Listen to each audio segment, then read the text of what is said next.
आगे हमारा लेसन 33 आता है correlation analysis 1। Correlation is a statistical technique that is used to measure and describe the relationship between two variable. ये किस चीज़ के लिए हमारे पास काम आती है? मेजर और डिस्क्राइब करने के लिए रिलेशनशिप किनका? दो वेरिएबल्स का। The two variables are simply observed as they naturally exist in the environment. वो जिस तरह के, जैसे नोवा में रिसर्चर जो हैं वो दो या उससे ज़्यादा वेरिएबल लेते हैं, लेकिन वो उनको अपने तरह से उन पे कुछ इफ़ेक्ट डाल के उनको चेंज करते हैं। लेकिन ये जो है कोरिलेशन, इसमें क्या होता है कि वो नेचुरली जो हमारे पास उनकी रीडिंग्स आई होती हैं, हम उसी पे रिसर्च करते हैं। There is no attempt to control और मैनिपुलेट्स द वेरिएबल्स, जो मैंने आपको बात अभी बताई है। For example, a researcher could check high school records to obtain a measure of each student's academic performance and then survey each family to obtain a measure of income. The resulting data could be used to determine whether there is a relationship between high school grades and family income. Notice that the researcher is not manipulating any student's grade or any family's income, but is simply observing what occurs naturally. वो सिर्फ ये सोच रहा है कि ये जो है फैमिली की इनकम जितनी आ रही है वो कैसे आ रही है। अगर एक स्टूडेंट के अच्छे मार्क्स या कम मार्क्स आ रहे हैं तो कैसे आ रहे हैं। मतलब वो, अगर आप किसी के पास रिसर्च करने जाते हो तो आप उनसे रीडिंग लेते हो उनके मार्क्स की या फिर फैमिली इनकम की, तो आप उसको चेंज तो नहीं करोगे ना। अगर आप उसको चेंज करोगे तो आपके पास जो है वो रिज़ल्ट जो है वो टोटली रॉन्ग आएगा। You also should notice that a correlation requires two scores for each individual. एक इंडिविजुअल के लिए दो स्कोर चाहिए हमें कोरिलेशन के लिए।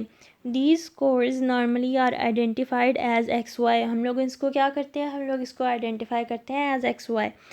The pairs of scores can be listed in a table or they can be presented graphically in a scatter plot. देखें, हमारे पास जो है, अगर हम किसी ऑर्गेनाइजेशन की हम लोग परफॉर्मेंस देखें तो वो हमें ग्राफ की शक्ल में हमें बताते हैं। जैसे किसी भी कंट्री की इकॉनमी है वो भी हमें ग्राफ की शक्ल में देते हैं।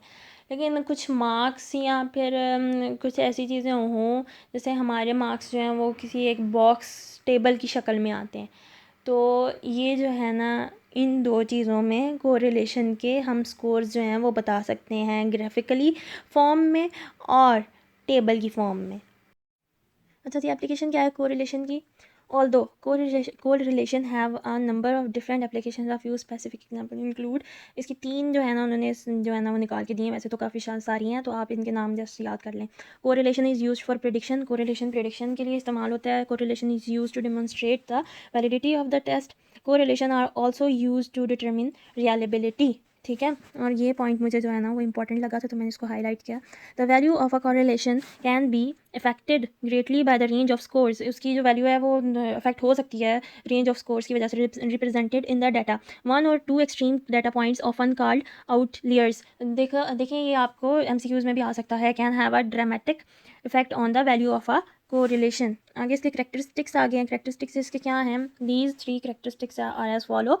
The direction of the relationship, उसकी डायरेक्शन रिलेशनशिप की, अगर आपको इसकी डायरेक्शन पे नोट भी आ जाए तो आप पॉजिटिव और नेगेटिव कोरिलेशन को इसमें डाल दें। और मैंने अभी एक पेपर देखा था, उसमें इन दोनों में डिफरेंस भी आया हुआ था, difference between positive correlation and negative correlation. तो इसको आप इस तरह लिखेंगे, पॉजिटिव कोरिलेशन क्या होता है? The two variables tend to change in the same direction. Positive में वो एक ही डायरेक्शन में जा रहे होते हैं दोनों वेरिएबल्स। ठीक है, आप उसकी एग्जाम्पल करें। The variable X variable increases from one individual to another, Y variable also tends to increase when the X variable decreases. देखें, अगर एक्स वेरिएबल डिक्रीज़ हो रहा है तो वाई वेरिएबल भी डिक्रीज़ हो रहा है। अगर एक्स वेरिएबल इंक्रीज़ हो रहा है तो वाई वेरिएबल भी इंक्रीज़ हो रहा है। ये पॉजिटिव कोरिलेशन की एग्जांपल है। ठीक है, in negative correlation two variables tends to go in a opposite direction. उसमें एक ही डायरेक्शन में जा रहे थे, इसमें ऑपोजिट में जाते हैं। अगर एक्स वेरिएबल जो है वो इंक्रीज़ हो रहा है तो वाई डिक्रीज़ हो रहा है। It is an inverse relationship. इसमें बस आप इतना ही करें। कोरिलेशन का सेकंड करेक्टरिस्टिक क्या है? The form of the relationship, the strength और कंसिस्टेंसी ऑफ द रिलेशनशिप। ठीक है, बस इसमें यही आप कर लें। उसके बाद जो है वो हमारा आएगा, ये मुझे पॉइंट एमसीक्यूज़ के लिहाज से जो है ना वो इंपॉर्टेंट लगा था। Correlation of 1.00 indicates a perfectly consistent relationship. जो 1.00 आता है ना जिसका रिजल्ट वो perfect relationship consistent relationship show करता है, और वेदर इट इज़ पॉजिटिव और negative. Correlation of plus 0.80 and minus 0.80 are equally consistent relationship. ये जो है ना ये इक्वली कंसिस्टेंट रिलेशनशिप होंगे, और वो जो ऊपर वाले हैं वो perfectly consistent relationship. Correlation and causation. Although there may be a causal relation between two variables, the simple existence of a correlation does not prove it. जो सिंपल जो एग्जिस्टेंट है कोरिलेशन की वो इसको प्रूव नहीं कर सकती कि इन दोनों में कैजुअल रिलेशनशिप है. A study shows a positive correlation between number of churches and number of crimes in towns and cities. It is reasonable that small towns would have the less crimes and fewer churches, and that large cities would have large values for both variables. Although a strong correlation exists between number of churches and crime, the real cause of the relationship is the size of the population. अब मैं इसको आपको explain करती हूँ कि ये real cause इसकी size of population उन्होंने क्यों बोला है. देखिए जो छोटे इलाके हैं वहाँ पे पॉपुलेशन कम होती है, जैसे गांव वगैरह यहाँ पे पॉपुलेशन कम होती है, तो यहाँ पे क्राइम वगैरह भी कम ही होता है. और जैसे अब इन्होंने चर्चेज़ बड़े शहरों की मिसाल दी है, तो वो चर्चेज़ वहाँ पे ज़्यादा पॉपुलेशन है तो क्राइम भी ज़्यादा है. तो ये सारा ऑल डिपेंड करता है साइज़ ऑफ द पॉपुलेशन पे. ठीक है, यहाँ पे आपका लेसन जो है आगे आ जाता है जी. हमारा lesson 34 correlation analysis 2 the Pearson correlation. The most common correlation is the Pearson correlation, which measures the degree of straight line relationship. ये measure करती है कि straight line की degree क्या है. The Pearson correlation measures the degree and the direction of the linear relationship between two variables. ये degree भी find करती है, और जो linear मतलब सीधी line ना, तो उसका relationship directions भी उसकी जो है ना दो variables की वो measure करती है. The Pearson correlation is identified by the letter R. ये भी आपका एमसीक्यूज़ में आ सकता है, क्योंकि मुझे इस तरह के 1-2 एमसीक्यूज़ आए थे कॉन्सेप्शनली.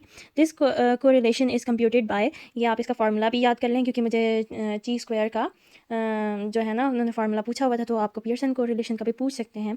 There is a perfect linear relationship. इसमें पियर्सन कोरिलेशन में क्या होता है, परफेक्ट लीनियर रिलेशनशिप होता है. आप इसकी डेफिनेशन याद करें, इतना याद करें बस, इतना काफ़ी है इसमें.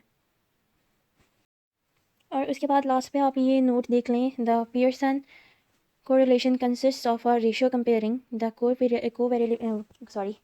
covariability of x and y. तो ये पॉइंट मुझे थोड़ा सा लगा था, तो मैंने इसको ऐसे कर दिया हाईलाइट. इसके बाद हमारा लेसन स्टार्ट हो जाता है 35 correlation analysis 3 hypothesis testing with the Pearson correlation. The Pearson correlation is generally computed for sample data. ये generally किसके लिए यूज़ होती है, sample data के लिए. Sample correlation is often used to answer questions about the corresponding population correlation. ये population की corresponding correlation के बारे में बात करने के लिए यूज़ होती है. The basic question for this hypothesis test is whether a correlation exists in the population. क्या ये क्यों हम लोग कर रहे होते हैं कि इसका टेस्ट हम लोग सैम्पल का टेस्ट कर रहे होते हैं कि हमें पता चले कि कोरिलेशन है पॉपुलेशन में या फिर नहीं. तो ये इसके आगे आपको पता ही है नल हाइपोथेसिस क्या होती है, अल्टरनेटिव हाइपोथेसिस क्या होती है. अच्छा, मुझे एक क्वेश्चन आया था कि आप बताएं कि नल हाइपोथेसिस और अल्टरनेटिव हाइपोथेसिस क्या होती है. उसके लिए आप कोई एग्जांपल जो है ना वो कंस्ट्रक्ट करें अपने से. तो आप बुक में से देख लें, जो भी एग्जांपल आपको ईजी लगे आप उसको कर लेंगे. जैसे अभी पियर्सन कोरिलेशन में भी अल्टरनेटिव हाइपोथेसिस और नल हाइपोथेसिस की आपको एग्जांपल दी हुई है. आगे डिग्रीज ऑफ फ्रीडम, ये मैं आपको इजी वर्ड्स में बताती हूँ. अच्छा जी, जो मेन पॉइंट है डिग्रीज ऑफ कोरिलेशन में वो क्या है, the total number of score pairs n-2. जो हमारे पास total number of score pair हमारे पास आता है उसको हम लोग क्या कर देते हैं, माइनस कर देते हैं 2 के साथ. ये बात आप बस इसमें याद रख लें, बाकी और कुछ ऐसी बात नहीं है. उसके बाद हमारे पास पियर्सन कोरिलेशन की अजम्पशंस आ जाती हैं. आप इनमें से कोई भी 3 या 5 कर लें, क्योंकि इससे ज़्यादा हमारा बड़ा पेपर नहीं होता. जो भी आपको इजी लगे. The scale of measurement for the variable should be interval और ratio. One exception to this is if we have one dichotomous independent variable. ये डाइकोटमस इंडिपेंडेंट वेरिएबल पे मुझे याद आ रहा है कि मुझे एक MCQ आया था. Each subject must provide a score of both. या आप देख लें, पढ़ लें इनको, कोई से भी 3 या 5 कर लें, ये आगे भी हैं. उसके बाद हमारा लेसन 36 स्टार्ट हो जाता है.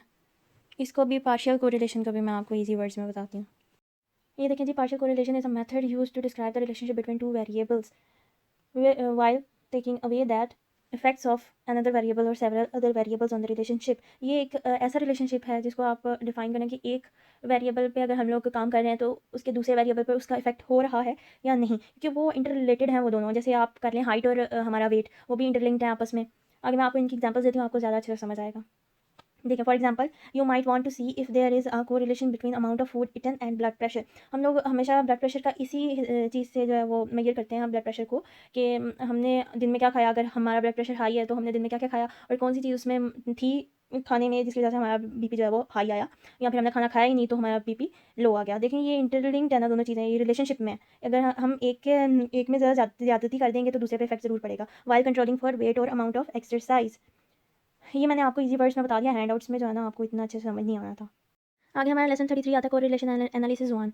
Correlation is a statistical technique that is used to measure and describe the relationship between two variable. ये किस चीज़ के लिए हमारे पास काम आती है, मेजर और डिस्क्राइब करने के लिए रिलेशनशिप किनका, दो वेरिएबल्स का। The two variables are simply observed as they naturally exist in the environment. वो जिस तरह के, जैसे नोवा में रिसर्चर जो है वो दो या उससे ज़्यादा वेरिएबल लेते हैं, लेकिन वो उनको अपनी तरह से उन पे कुछ इफेक्ट डाल के उनको चेंज करते हैं। लेकिन ये जो है कोरिलेशन, इसमें क्या होता है कि वो नेचुरली जो हमारे पास उनकी रीडिंग्स आई होती हैं हम उसी पे रिसर्च करते हैं। There is no attempt to control और मैनिपुलेट्स द वेरिएबल्स, जो मैंने आपको बात अभी बताई है। For example, a researcher could check high school records to obtain a measure of each student's academic performance and then survey each family to obtain a measure of income. The resulting data could be used to determine whether there is a relationship between high school grades and family income. Notice that the researcher is not manipulating any student's grade or any family's income, but is simply observing what occurs naturally. वो सिर्फ ये सोच रहा है कि ये जो है फैमिली की इनकम जितनी आ रही है वो कैसे आ रही है, अगर एक स्टूडेंट के अच्छे मार्क्स या कम मार्क्स आ रहे हैं तो कैसे आ रहे हैं। मतलब अगर आप किसी के पास रिसर्च करने जाते हो तो आप उनसे रीडिंग लेते हो उनके मार्क्स की या फिर फैमिली इनकम की, तो आप उसको चेंज तो नहीं करोगे ना। अगर आप उसको चेंज करोगे तो आपके पास जो है वो रिजल्ट जो है वो टोटली रॉन्ग आएगा। You also should notice that a correlation requires 2 scores for each individual. एक इंडिविजुअल के लिए 2 scores चाहिए हमें कोरिलेशन के लिए। These scores normally are identified as X Y. हम लोग इसको क्या करते हैं, हम लोग इसको आइडेंटिफाई करते हैं as X Y. The pairs of scores can be listed in a table or they can be presented graphically in a scatter plot. देखें हमारे पास जो है अगर हम किसी ऑर्गेनाइजेशन की हम लोग परफॉर्मेंस देखें तो वो हमें ग्राफ की शक्ल में हमें बताते हैं। जैसे किसी भी कंट्री की इकॉनमी है वो भी हमें ग्राफ की शक्ल में देते हैं। लेकिन कुछ मार्क्स या फिर कुछ ऐसी चीज़ें हों, जैसे हमारे मार्क्स जो हैं वो किसी एक बॉक्स टेबल की शक्ल में आते हैं। तो ये जो है ना इन दो चीज़ों में कोरिलेशन के हम स्कोर्स जो हैं वो बता सकते हैं, ग्राफिकली फॉर्म में और टेबल की फॉर्म में। आगे हमारे पास आती है जी the point biserial correlation. The point biserial correlation is used to measure the relationship between two variables. ये रिलेशनशिप जो इन दोनों में होता है वो वेरिएबल्स की उनको मेजर करने के लिए यूज़ होती है in situations in which one variable consist of regular numerical scores, जिनके पास सिर्फ रेगुलर न्यूमेरिकल स्कोर हैं एक वेरिएबल के पास, but the second variable has only 2 values, और दूसरे वेरिएबल के पास सिर्फ 2 ही वैल्यूज़ हैं। A variable with only 2 values is called a dichotomous variable or a binomial variable. For example, male versus female, college graduate versus not a college graduate. लेकिन दोनों में ज़मीन आसमान का फ़र्क है। older than 30 years versus younger than 30 years. तो ये आपको मुझे लगता है इसी से इतने से ही आपका कॉन्सेप्ट क्लियर हो जाएगा और आगे आपको करने की ज़रूरत नहीं है, इतना भी आप बता देंगे तो आपका हो जाएगा। आगे आ जाएगा हमारे पास द फी कोएफिशिएंट। ये फ़ी कोएफिशिएंट की जो है ना मुझे सिंबल का आया था कि इसका एमसीक्यूज़ मुझे याद है, ये इसमें आया था कि इसका सिंबल क्या है, तो मैंने इसी को मार्क किया था। When both variable x and y measured for each individual are dichotomous, the correlation between the two variables is called the phi coefficient. जब उन दोनों वेरिएबल्स के कोरिलेशन मतलब एक जो है वो मेजर किया हमने ईच इंडिविजुअल का, वो डाइकोटमस है, ठीक है। और उसके बाद जो कोरिलेशन दो वेरिएबल्स में हो रही है उसको हम लोग क्या बोलेंगे, the fee coefficient. or our two-step procedure is followed. Convert each of the dichotomous variable to numerical values by assigning a 0 to one category and a 1 to the other category for each the variable. जैसे हम लोग किसी को 0 दे रहे हैं, मतलब एक category हम लोग बना रहे हैं जैसे 0 to 10, तो ये 0 to 1 हम लोग इसमें बनाएंगे। Use the regular Pearson formula with converted scores. इसके लिए हम लोग पियर्सन फार्मूला यूज़ करेंगे जो कि हमने स्कोर कन्वर्ट किए हैं। The phi coefficient can be use to assess the relationship between two dichotomous variables, जो कि इसकी डेफिनेशन में है। The more common statistical procedure is chi square statistic. तो हम लोग इसके द फी कोफिशेंट के यूजेस भी हमें पूछ सकते हैं, तो हम लोग इसमें ये लिखेंगे। अगर आपको इस पर नोट आता है तो आप इसकी डेफिनेशन लिखें और ये 2 स्टेप प्रोसीजर लिख दें। अगर आपको ये आता है क्वेश्चन 2 स्टेप प्रोसीजर क्या है फी कोफिशेंट का, तो आप ये पॉइंट्स लिखेंगे। इसके साथ हमारा ये टॉपिक को रिलेशन का तो ख़त्म हो चुका है। आई होप सो आपको समझ आया होगा। अल्लाह हाफ़िज़।